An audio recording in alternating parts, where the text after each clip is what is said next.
ርሻና የወደፊት ህይወቱ ምን ሆኖ ይሆን? ታሪኩን ለማውሳት እንሞክር እስቲ።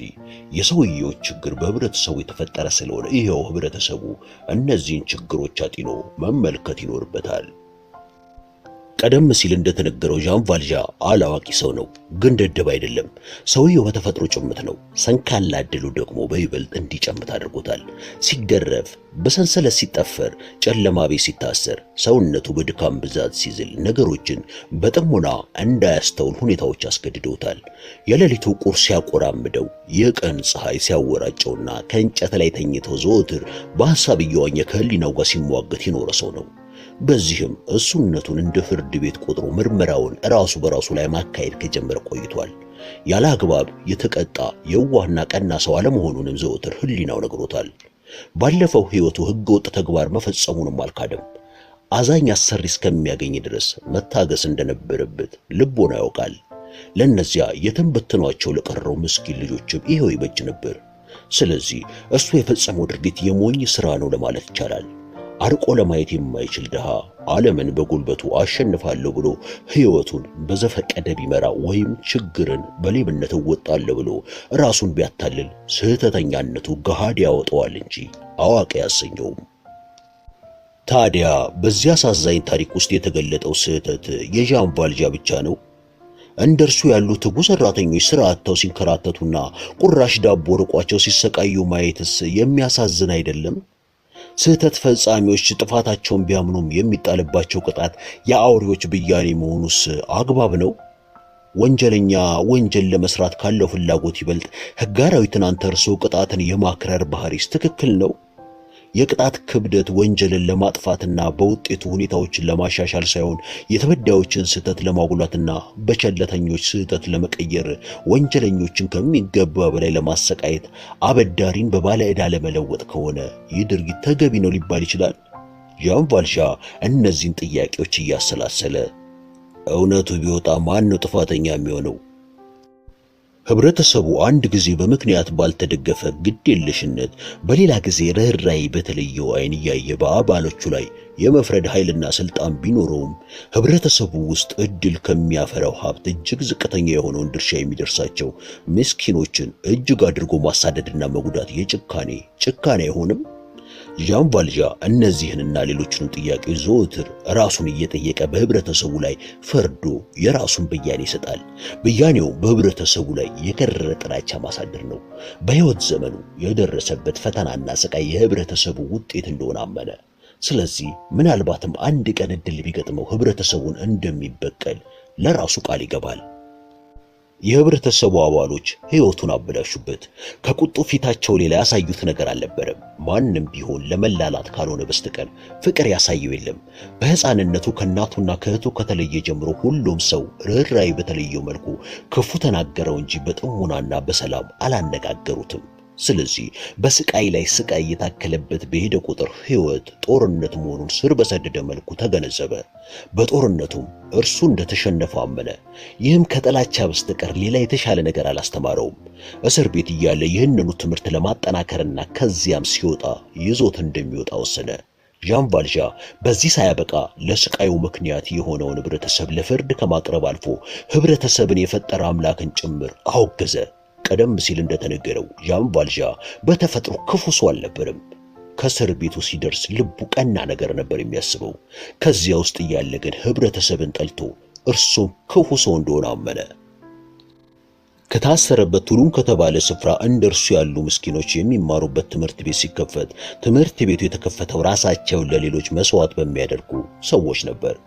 አንዳንድ ጊዜ ትምህርትና ንቃት ለተንኮልና ለክፋት በር የሚከፍቱ መሆናቸውን ዣን ቫልዣን ቢያውቅም በ40 ዓመቱ ትምህርት ቤት ገብቶ መጻፍና ማንበብ ተማረ። ይህ ሰው በእነዚያ 19 የስቃይና የባርነት ዓመታት ውስጥ ነፍሱ አንድ ጊዜ እየሞተና በሌላ ጊዜ ሕይወት እየዘራ ነበር የኖረው። የሕይወቱ ግድግዳ በአንድ በኩል ብርሃን ሲገባው፣ በሌላ በኩል ጨለማ ቦርቡሮታል። ለማንኛውም አንድ መዘንጋት የሌለበት ነገር አለ። ይኸው ዣን ቫልዣን ቱሉን እስር ቤት ውስጥ ከነበሩት ሰዎች ሁሉ በአካል ጥንካሬና ጉልበት እጅግ የላቀ እንደነበር ነው። ከባድ ሥራ በመስራት ጠንካራ የሆነ ሽቦ በመጠምዘዝና ክብደት ያለው ነገር በማንሳት የአራት ሰዎች ጉልበት አይስተካከለውም። አንድ ጊዜ እንደውም የቤት ጥገና ሥራ እየተካሄደ ሳለ ተንጠልጣይ ግንቡን ደግፎ የያዘው ብረት ሾልኮ ቤቱ ሊፈርስ ሲል በአጋጣሚ ከዚያ የነበረው ዣን ቫልዣ ሰዎች እስከሚደርሱለት ግንቡን ብቻውን ደግፎ በማቆም ከዚያ የነበረ ሰው ሁሉ በጣም ተገርመዋል። ቅልጥፍናውና የሰውነቱ መታዘዝ ጉልበቱን የሚያስንቅ እንጂ የሚያንስ አልነበረም።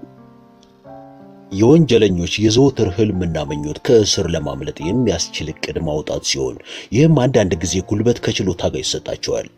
በአዋፍና በዝንቦች እየቀኑ የሚኖሩ እስረኞች እንደነርሱ መብረር ይፈልጋሉ።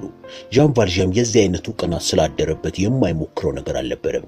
ከማዕዘንና ከቋጥኝ ላይ የደሃ መውጣት፣ በጀርባ መንሸራተት፣ ከረጅም ከፍታ መዝለልና የመሳሰሉትን መፈጸም የሰውየው የዕለት ተዕለት ተግባር ነበሩ።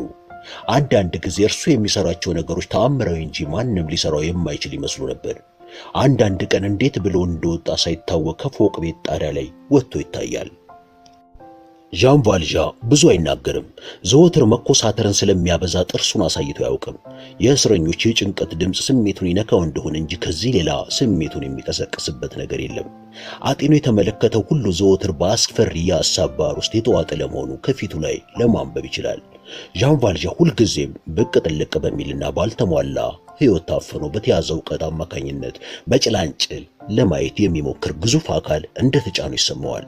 ስለዚህ ከዚያ ይቅርታ ቢስና አስፈሪ ሆኖ ከተጫነው ነገር ለማምለጥ አንገቱን ቀና አድርጎ አይኖቹን ለመግለጥ ሲሞክር ስልጣኔ ብለን የምንጠራው ነገር ያስገኛቸው መልካም ነገሮች፣ ሕጎች፣ አስከፊ የሰው ገጽታዎችና ስራቸው ተከማችተውና ከቁጣና ከፍርሃት ጋር ተደባልቀው በሐሳብ ይመጡበታል። ሆኖም እነዚህ ነገሮች ቀስ እያሉ ከእርሱ እየራቁና አሻቅበው ወደ ላይ ሲወጡ ከፊቱ ሲሰወሩ ይመለከታቸዋል። ዣን ቫልዣ በዚህ አይነት ተጨባጭ ዓለም ውስጥ እየኖረ አስፈሪ በሆኑ መናፍስት ተሞልቶና እነዚህ አስፈሪ መናፍስት እውን ሆነውና አካሉ ሰርጸው ገብተው እያሰቃዩት የኖረ ሰው ነው። እስር ቤት ውስጥ እያለ አንዳንድ ቀን ድንገት ስራውን አቁሞ ያስባል፣ ይተክዛል፣ ይቆዝማል። ቀደም ሲል የነበረው ከበስተኋላ የዋዠቀው የማመዛዘን ችሎታው ጨርሶ ጠፍቶ በእርሱ ላይ የደረሰው ነገር ሁሉ ከሥነ ሥርዓት ውጪ በሆነ መልኩ የተፈጸመና በአካባቢው የሚያው ነገርም ያልሆነና የማይሆን ነገር እንደሆነ አድርጎ ይቆጥረዋል። ብቻውን ሲሆን ይሄ የገጠመኝ ነገር ህልም ነው እያለ ከራሱ ጋር ያወራል። አንድ ቀን ከእርሱ ጥቂት ርቆ የቆመውን የእስር ቤት ኃላፊ አተኩሮ ባየው ጊዜ ያ ሰው መንፈስ እንጂ የእውነት ሰው አልመሰለውም። ሆኖም መንፈስ መስሎ የታየውን ፍጡር በድንገት ወደ እርሱ መጥቶ በዱላ ይጠልዘዋል። ለዣን ቫልዣ የምናየው ዓለም ከእውነተኛነት የራቀ አጠራጣሪ ዓለም ሲሆን ከናካቴው ለእርሱ ፀሐይ የለችም፣ ክረምትና በጋ አይፈራረቁም፣ ጠፈር የሚባል ነገር የለም ብሎ ያምናል ብንል ከእውነት አንርቅም። ለእርሱ የሁሉም ነገር መጀመሪያና መጨረሻ የሰው ልጅ ያወጣው ሕግና ሕግ አውጪውን ሰው መጥላት ነው። በዚህም ምክንያት ማን ምን ሳይባል በሕይወት ያለን ፍጡር ሁሉ ማጥፋት የዘወትር ምኞት ሆነ። የዚህ አይነቱ ጥላቻ በመለኮት ኃይል ካልተገታ በስተቀር እጅግ አደገኛ የሆነ ሁኔታን ይፈጥራል። በዚህም ዣን ቫልዣ እጅግ አደገኛ ሰው ነው ብሎ መናገሩ ስህተት አይሆንም። ይህ ሰው ከዓመት ዓመት ቀስ እያለ በሚያስፈራ መልኩ ልቡ እየደነደነና እየጨከነ ሄደ።